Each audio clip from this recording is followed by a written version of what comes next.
as a legal researcher, you should be doing that. Law is primarily an action-oriented knowledge. Unlike other knowledge systems, law is applied in the society. Law intends to bring social transformation. It intends to attain justice, and it is oriented towards attaining some remedy. Getting remedies to the aggrieved persons is one of its principal aim. So it is the responsibility of a legal researcher to uh, ensure that not only facts are found, but also law is applied and remedies are provided to the aggrieved person. Suppose the researcher just ends up in a say finding the facts, and he does not take any interest in say getting a remedy. So he says that my task is over with finding facts. Then the ultimate result that is to be achieved through legal research will not be achieved. Legal research and law reform should go together. Legal research and getting remedies to the aggrieved persons should also take place. From this angle, action research is one important method of research. Earlier, the universities were just focusing on competence of the students to involve in research and coming out with some publishable, authentic report about their area of study. But now, when the researcher as well as the research institutions have a kind of a social responsibility that through research something better should be done, and the aggrieved persons should be get a remedy, then of course the consequence is different. Action oriented research should take. Action oriented research will be possible only when the aggrieved persons or aggrieved community is also participating in the process of research. Thus,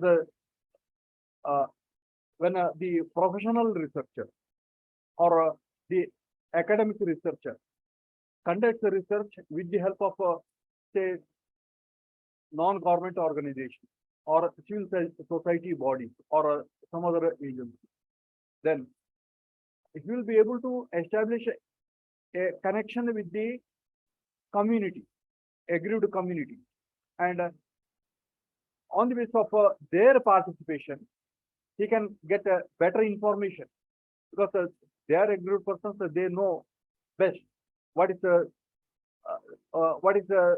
the pain and what are the factors which deprived their rights and so many things. Thus, about the social facts, since they are the persons who can provide first-hand information, their participation becomes quite important. Thus, it is a kind of a collaborative effort, cooperative effort, or an effort where the community will participate, NGOs will also participate, and the researcher will collect data with the help of the community. For example, the researcher will organize some focus group discussion in order to know what are the ground realities, say about witch hunting, or about the microfinance system, or about some type of exploitation that is occurring. The researcher is able to get a real facts by collaborating himself with those people. Thus, in the course of getting data, he will associate with those people, and through their participatory process, or participatory effort, he will get data, and that data will be analyzed. And in the course of analysis also, their help will be got, and how best those remedies are to be provided, about that also from them certain suggestions could be got, or if there is a need for taking some appropriate action, administrative action, or say interference by the police or some other authorities, their help will also be got, so that the suffering can be avoided. Now, suppose a researcher conducts research about say immoral trafficking in women. He gets the data from the society by involving the participants or various other persons. But suppose he just stops with that. He knows how exactly that a wrong is committed, and who are the victims, and it is essential that they should be rescued, they should be protected, and some remedy should be provided. About that he knows. But suppose my task is only conducting research, getting a report, and submitting a report. That is all. Then he is not performing his social responsibility. It is his academic as well as social responsibility that his research should ultimately result in application of some legal principles or administrative action, so that ultimately some remedy can be provided. So, action research is primarily a social research carried out by a team encompassing a professional action researcher and members of an organization or community seeking to improve their position. So, how best their position can be improved through the participation of that community itself, and the researcher will be acting as an instrumental body or an agency to provide remedy in addition to conducting research. Here, the researcher becomes authentic, dependable, and more trustworthy, mainly because of getting facts from the aggrieved community itself. They will be sharing their past experience. They'll be narrating about the exploitations that took place earlier, or what are their difficulties about that they'll be explaining. So, in getting the data, they'll be sharing. In analyzing the data, they'll be participating, and in shaping the remedy also, they'll be contributing. Because of this, it is an action report. See, the report is not just lying in the cupboard of the university or in the stacks of library, eating dust and being ignored. It's not like that. Instead of that, at the time of conducting research itself, there will be such a participation. And in the course of conducting research, at the final stage or at the intervening stage, if there is a need for intervention, then the researcher will intervene and remedy will be provided. For example, concerning witch hunting. So the researcher gets the data about the practice of witch hunting in a particular indigenous community. So he goes there with the help of NGOs, and the NGOs get information about the occurrence of such a witch hunting, and at a particular stage where some remedy is to be provided, so that the woman or any person who is likely to be targeted as witch after being named as witch is to be rescued. The researcher, with the help of his team or NGOs or police authorities or the medical personnel, will try to rescue that person. And if there is a need to convince the community about not indulging in this type of activity, he will try to educate so that the human right of the concerned person who is named as which, and the responsibility of other members of the society to protect that person's human rights. All these things will be communicated, and the researcher will be taking a very active step. That's why it's an action research. When institutions like a National Human Rights Commission, Child Rights Commission, or a Backward Class Commission, or other commissions conduct research, this kind of a dynamic method of research is conducted, or of course, it's a kind of a multi-method research. Empirical data will be collected, then a doctrinal research will also be conducted, then various tools will also be used. Interview as a tool, or this focus group discussion as a tool, or observation as a tool, or say questionnaire as a tool, or some other tools will also be used. There is all empirical tools of data collection will be used, and the speciality of this research is that the researcher will be associating with the community. For example, one Nobel laureate, Muhammad Yunus, who was a very eminent economist in Bangladesh. He conducted research along with his students. He went to market and found that women who are selling bamboo-made articles were subject to a lot of exploitation. They did not get any financial support either from banks, communities, or any other resources. They were depending upon money lenders, and money lenders used to charge very heavy interest, and they were actually suffering a huge loss because of undue interest, usurious interest that is collected by the money lender. Okay. He asked, what is the interest that you are giving? Then he realized that they seriously suffer from this problem of non-availability of financial resource. Then he funded a few of the women as an experiment, and he found that that money is soon returned, and he did not charge much as interest. Very nominal interest was the charge.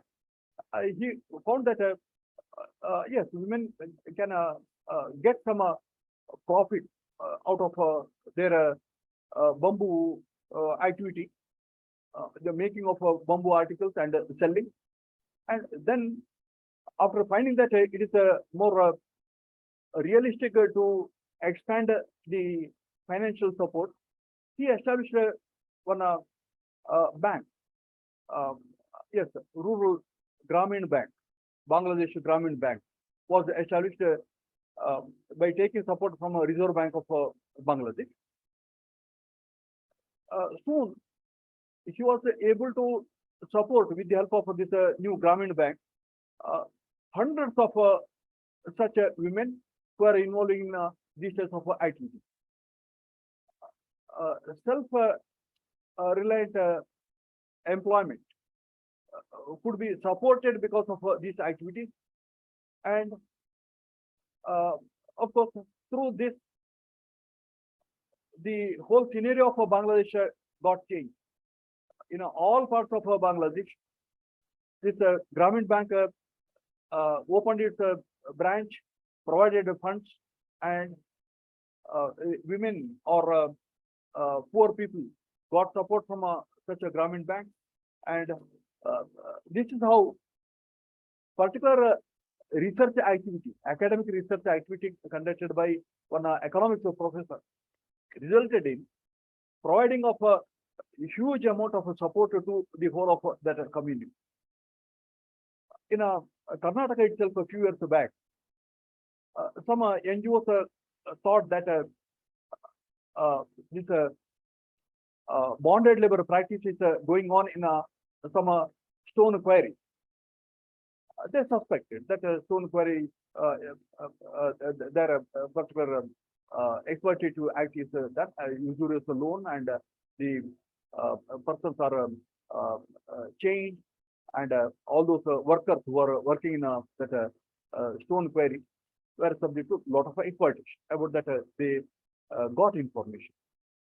See, they planned whole of their activity, whole of their research in such a way that they could unearth such a reliable information by associating themselves with the people of a nearby area, rural people of that area, and through them they could get data, and on that basis they proceeded, and when they found that really such a bonded labor is a practice, with the help of the police, they got all those bonded labors released, and all those remedial actions like rehabilitating them, providing various types of facilities, then of course ensuring that they'll be given adequate protection. All these things were done.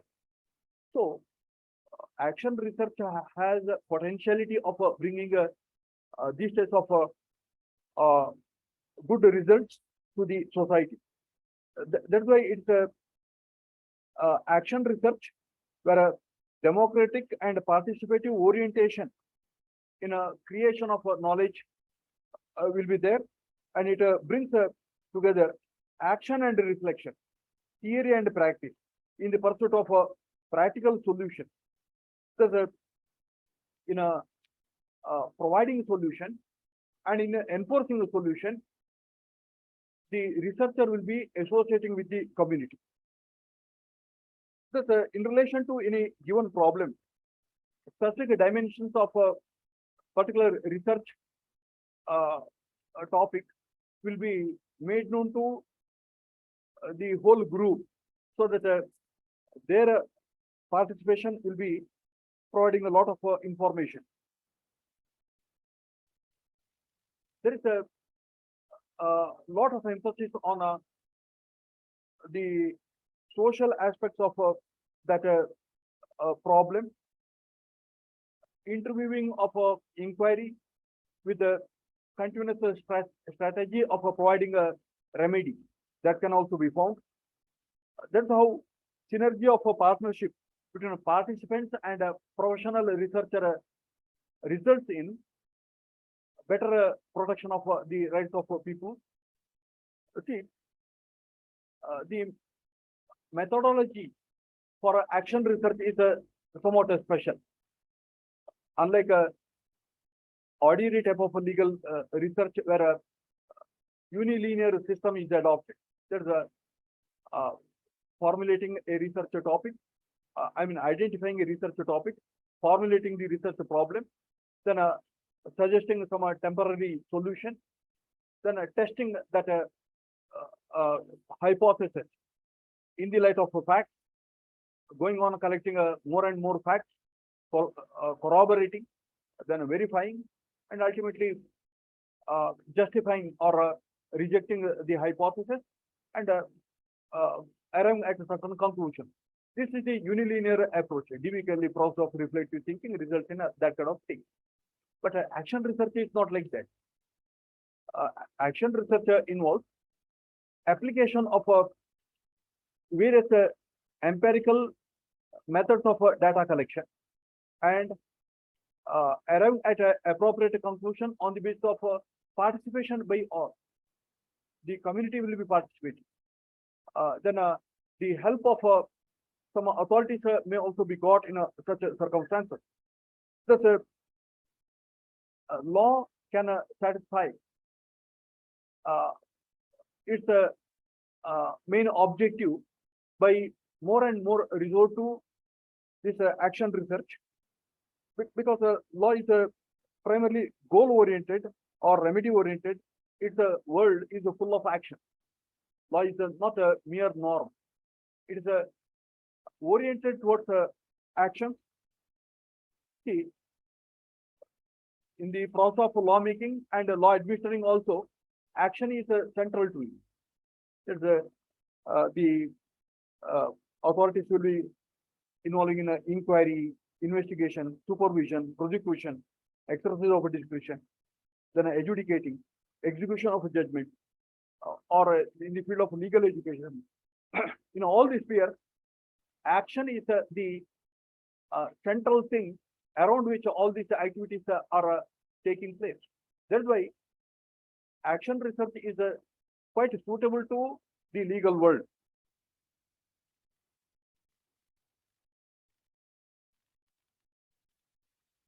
Self-help groups in various parts of India could flourish mainly because of the involvement of some researchers or some NGOs or other bodies when they associated with the community or affected parties so that their grievances could be properly addressed.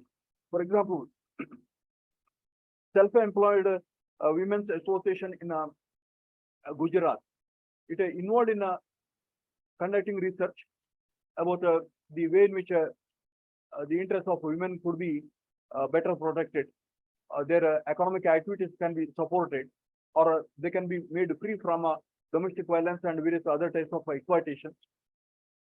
For all such researchers, the involvement with the community made all such activities successful, whether it's relating to Dalits or relating to tribal communities or women or other backward class of people.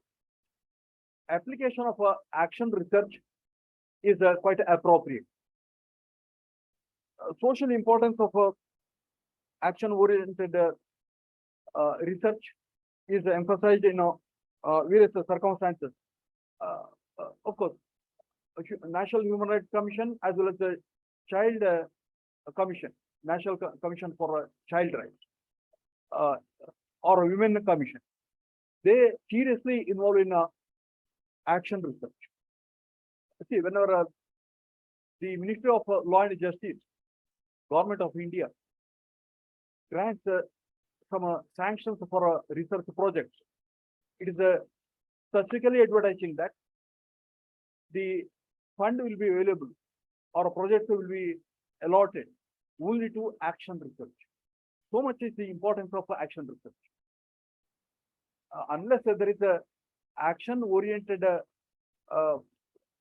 planning of research, such proposals will not be accepted by those bodies, because the government is interested in not only finding facts but also taking actions on the basis of such a finding of facts. See, it may be relating to practice of child labor or say cruelty to the prisoners or third degree method of treating the prisoner or the position of death convicts or various other types of persons who suffer from a certain problem, or even the position of women in protective homes or children in borsal schools or orphanages or various other places. Action research is one important tool with which not only the facts can be culled out, formal report can also be submitted, but also some remedy can be got. See, we have seen how in Chennai, in one of the orphanage, so many children were subject to exploitation. Sexual exploitation of girl children took place in a very bad manner. Of course, it was worse, it was condemnable, and concerning that, when a public interest litigation was filed, and Supreme Court got inquiry conducted through the district judge of that area. Actually, it's a kind of action-oriented research itself. See, we not think that research is conducted only in the portals of university. Research is conducted every day, even by the Supreme Court or activities of these commissions or various other bodies. And action research is one which brings a lot of such a benefit. How exactly action action research in law is conducted? About this, let's discuss. See, scholars like Greenwood and Levin consider that there are six elements which constitute the process of conducting a research in a group dynamic. There's a by collaborating with the group, when a research is to be conducted, it should be properly designed, properly planned. It should be a systematic activity. The first step is that there should be creating a shared history. Shared history. There, the community should agree about the whole of the social and historical or cultural background of that factual situation. That is a shared history. How it is to be conducted, about that, let me explain later. That is the first step. Second step is creating a shared vision. Creating a shared vision. There's by involving all those participants, there's members of that community which is subject to all such grievances.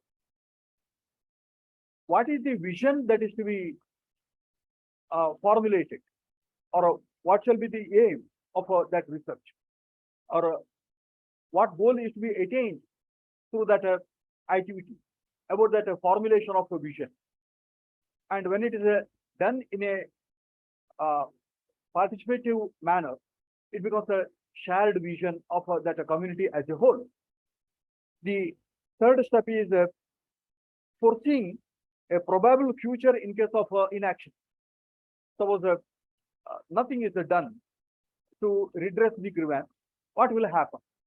About this, suppose that community has some foresight, or the researcher has a foresight, or the group which conducts research has some foresight, then that on the basis of that foresight, it is possible to point out how exactly the research should be undertaken, or how it should proceed. Because once there is that foresight, that this and this type of action is a must to redress the grievance, then unless that action is taken, the persons will be in a peril, they will be in difficulty, and of course, the whole of action research should take into consideration the possible consequence of inaction. The fourth one is identifying an action plan for problem solving. Of course, once we know what is the possible consequence of inaction, then what action is to be taken to solve the problem, about that also we should think. So that becomes another component in the design. Then collective prioritization of alternative plans. Now, suppose for addressing a specific grievance situation, several alternatives are possible, or several solutions could be there. Out of several solutions, which solution could be regarded as a more appropriate?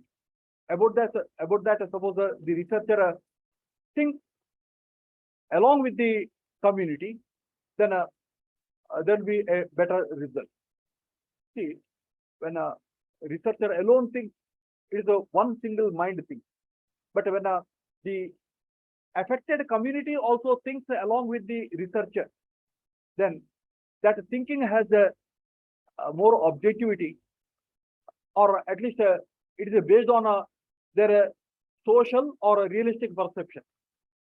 See, there might be some kind of a subjective alignment with their problem. That might be there. But still, it is based on their experience. They know what is the reason for a pain. At least they can express their grievance.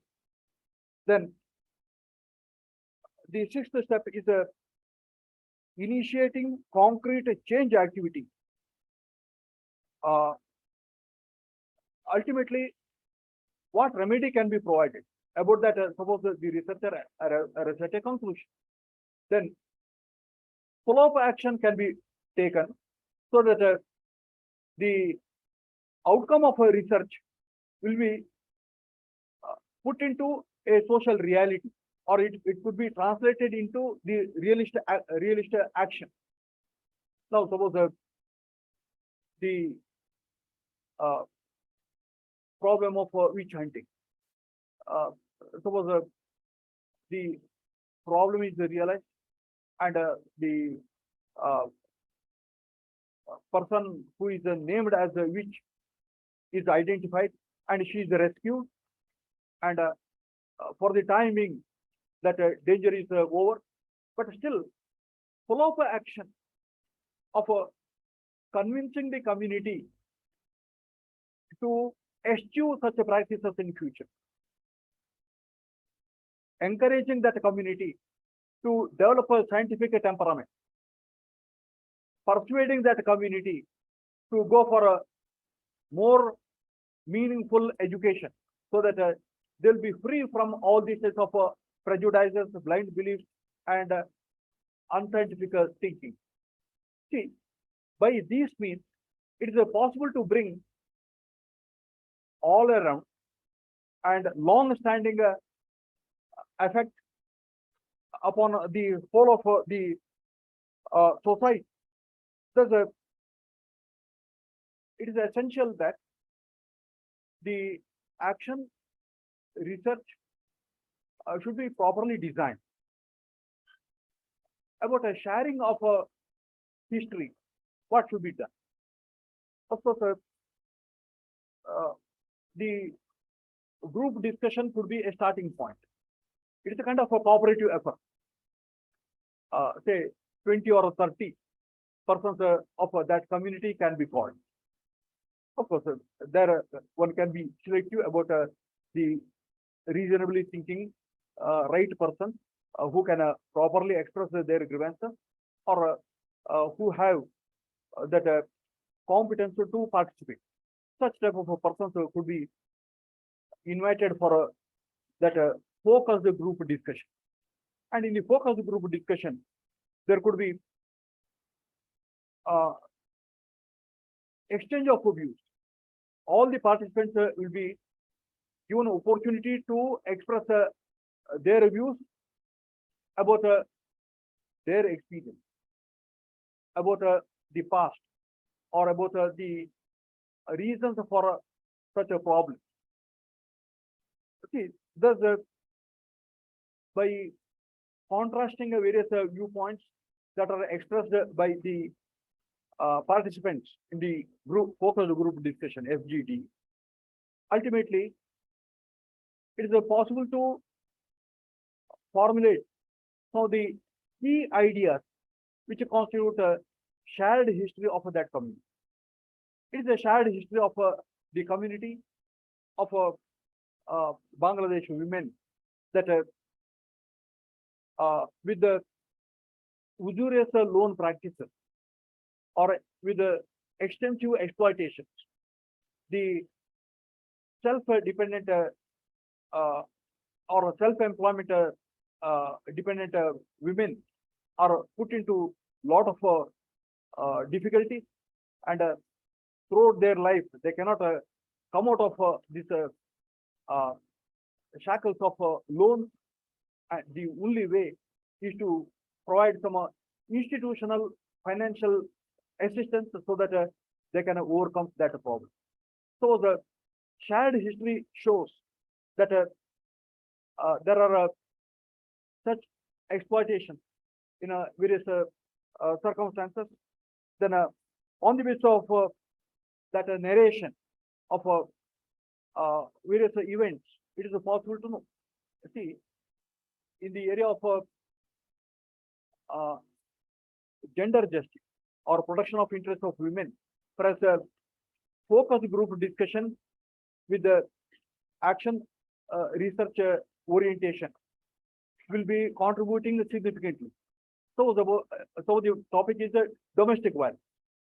About the domestic violence, it is possible to elicit the opinion of the whole participants. Why it takes place, to what extent it takes place, what are its adverse consequences, and why is it that women do not protest? Why is it that there are finding inadequacies of a governmental support and so many others? About that shared history will be documenting, I mean, a shared history that is available on the basis of that discussion can be properly documented, and it can be the basis for arriving at appropriate conclusions. The efficacy of research much depends upon the participation of the whole community. See, the participants shall express their views about the ideal future. That is the second step, creating a shared vision. Yes, it might be relating to domestic violence, or it might be or gender justice, or it might be relating to witch hunting, or say the practice of a child labor. Suppose you ask those participants about the most appropriate ideal that is to be attained in this particular sphere, then they will express that yes, domestic violence is something that is to be eschewed, because family is something to be established on the basis of natural love and affection between a husband and wife, or among the members of the family. The relation should be based on affection, love, because love is the nucleus around which the family is built. If that is to be ensured through appropriate action, they will agree that the best future for the community consists in regarding that the social unit called family should be built on the basis of love and affection. That's why some constitutions, for example, Chinese constitution declares that love shall be the basis of family. Love shall be the basis. Does not say love marriage. Love shall be the basis. Between the parents and children, or amidst siblings, or say between a husband and wife, or any person for that matter. It should be based on love. So that proposition could be established on the basis of participation of that community. Then the researcher is formulating one important idea, that the legal principle relating to, say, domestic violence or family matter, property distribution, etc., should take into consideration this particular fact. See, you might be knowing about Shaira Banu case, where triple talaq was struck down as unconstitutional. What happened subsequently? See, almost 6 to 7 years lapsed, and now also their condition is that legally they are married, their marriage is not terminated, but the husbands have terminated the marital relation. They are not taking care, and these women are not given any kind of protection, either economic assistance or maintenance or any other type of assistance is not provided. Further, they do not have access to members of that family or their own children. They are not able to see their own children. See, uh, the court might have given a very limited access to children, or because of COVID or some other reason, that is also some simply deprived of. In such a situation, can we say that the action by the court declaring it as simply unconstitutional, that whether that particular position is adequate? See, the judgment may be quite a sound, but full of measures shall be taken. Otherwise, the future of such a person will be at a peril. So, what is the ideal future? About that, a vision is to be established, and that can be done by associating with these people. Then, discussion about what will happen if no action is taken. That is quite important. When action-oriented research is going to be conducted, the researcher should address the issue of inaction, because if inaction is likely to cause a disaster or say violation of human rights, or say some ugly situation where the people are put into very harsh conditions, then that kind of consequence arising out of inaction shall be totally avoided. So, action shall be the motto of the researcher. That is why, when relating to witch hunting, all such steps that are required to empower that community should be provided. There's a education shall be provided, or economic assistance shall be provided, or reasons for witch hunting may be identified. Suppose grabbing of the property of the so-called witch is the purpose with which witch hunting is done. Deal with that, and suppose that property could be adequately protected, then inaction could be avoided. See, between action and inaction, there is such a close relation, because non-occurrence of action results in so many adverse consequences, and to avoid that, action becomes the panacea. That's why action research centralizes the concept of action. What type of action is to be taken, depending upon the circumstances, depending upon the input that is provided by the society. So, the education is the method of empowerment, or providing of financial assistance is a method of empowerment, or say quickening of some legal action is the method of providing a remedy. So, the post Sharabanu case, suppose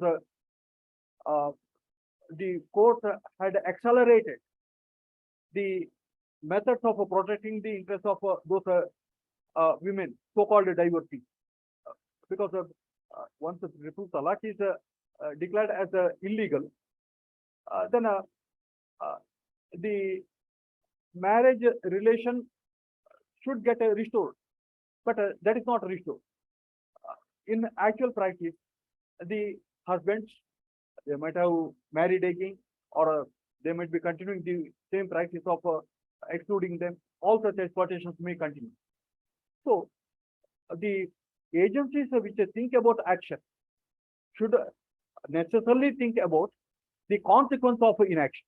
Then their strategy becomes more meaningful. So, deeper understanding of all such issues shall be there in order to overcome the status quo. See, action researcher is not satisfied with the status quo. I mean, a traditional researcher who is simply writing a thesis and submitting that thesis to university, and university takes care of awarding degree or such a thing. See, it does not result in any specific social action. But when institutions like a National Human Rights Commission, Child Rights Commission, and various other bodies are involved in research, what best can be done to protect the interests of those affected parties? About that, they think. Then, in light of a shared history, collective vision, and a common understanding of a probable future, the participants shall frame an action plan. So, yes, we have seen what is the background, shared history, and what is the shared vision. About that also there is a certain amount of clarity. Then what is the consequence of inaction? About that also there is some idea. Now the time is ripe for framing the action plan. What shall be done? See, like the detective who formulates the next course of action. The researcher has to think about the next course of action, and for this, the input that is gathered from the society will also help. Here, discussions should be done at the group level, subgroup level, and the individual level, so that from all the layers of the society, that input can be got. Then, alternative, yes, that will provide some alternative. Some might be suggesting that education is the solution. Some other person might be suggesting that providing reservation is a solution, or say providing economic facility, creating some jobs, or rescuing them, rehabilitating them in some other place. That is the solution. It is essential to take into consideration all those factors. Yes, yes. Then, yes. Then, of course, these action plans are to be properly formulated on the basis of a group discussion. And next is the issue of implementing the action plan. See, in the course of implementing the action plan, or in gathering information, etc., there might be variety of participatory tools. Focus group discussion is one method. There might be various other methods of collecting information. For example, a society may be encouraged to participate in some literary program, or some cultural program. And in a cultural program, there might be highlighting of some of the grievances or some social issue, and because of that, so many new ideas or new information may be forthcoming.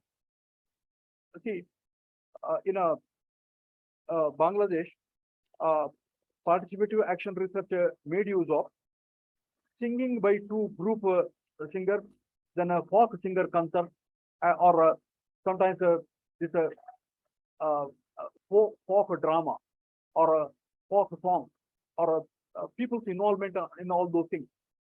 That will be, say, unearthing some new information, and on that basis, it is possible to get information. Then,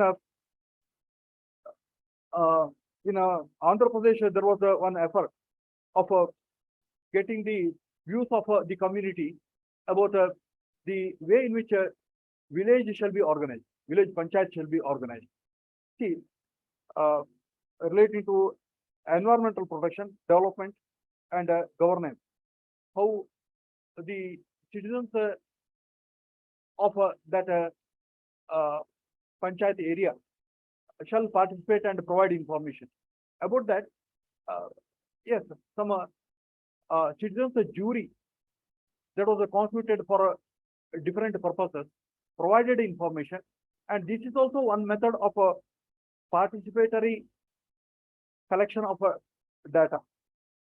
Then a cooperative inquiry is another method where voluntary participation, mutual understanding of expectations and responsibilities. Through this also data can be gathered.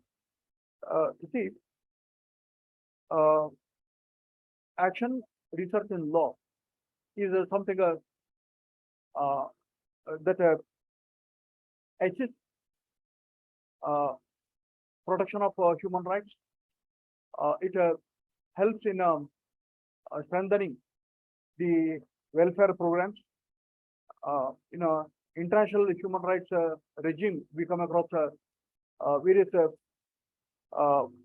provisions which give emphasis on people's participation, especially Vienna Declaration on a program of action. It gives emphasis on people's participation in a redressing the grievances. In a inter-American Court of Human Rights case, there was a emphasis on that. In a matters relating to elimination of racial discrimination or elimination of gender discrimination, there we come across the application of this action research. Then prevention and investigation of extra legal, arbitrary, and summary execution. There also we have seen how action research is one method that is employed. Then in the sphere of constitutional law, we find that whole of this public interest litigation is based on action research, indirect. So many grievances like say prison under trial prisoner in a huge number languishing in jail. That fact was unearthed in a Husainara cartoon case. Similarly, in so many cases relating to interests of women or children, etc., we come across public interest litigations based on action research. See, who conducts action research? Not a mere academic. It is more and more conducted by the NGOs or civil society body. They involve in such activity. They gather information. For example, yes, PLD. PLD is a body which conducted research about witch hunting. There's a partnership in law and development. Partnership in law and development. That is one NGO which conducted action research by using FGD, observation, and various other tools, and it made use of the community, and by involving that community through participative effort, by supporting their interest of education, etc., it could resolve the problem of witch hunting to a great extent. Thus, when multi-pronged efforts are required to redress the grievances of certain groups or communities, action research is the most fruitful method of conducting research.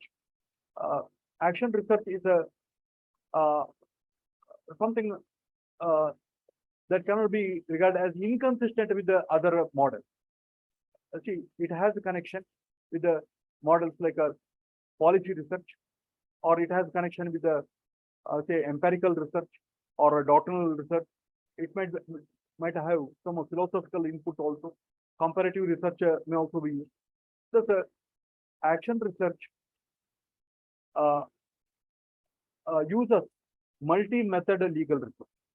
See, it uses history, it analyzes the facts, it collects the data on the basis of various sophisticated sociological tools. See, if you go through the reports submitted by Child Rights Commission or National Human Rights Commission, you come across a number of examples where the commission has conducted research, unearthed facts, and provided remedy.